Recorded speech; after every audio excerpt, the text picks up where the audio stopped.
Capital gains taxation is also proposed to be hugely simplified. Short-term gains on certain financial assets shall henceforth attract a tax rate of 20%, while that on all other financial assets and all non-financial assets shall continue to attract the applicable tax rate. Long-term gains on all financial and non-financial assets, on the other hand, will attract a tax rate of 12.5%.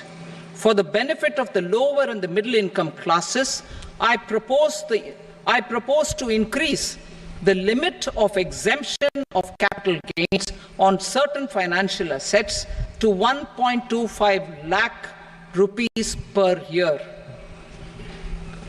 Listed financial assets held for more than a year will be classified as long-term, while unlisted financial assets and all non-financial assets will have to be held for at least 2 years to be classified as long-term.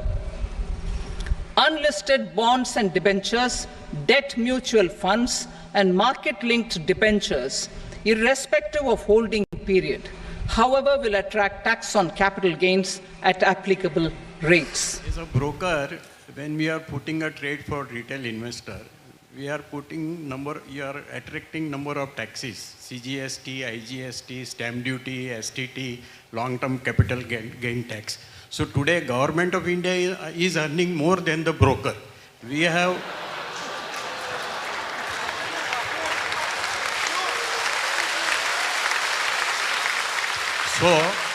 government, I am investing everything, I am taking a whole lot of risk. Government of India is taking away entire profit of mine. You are my sleeping partner.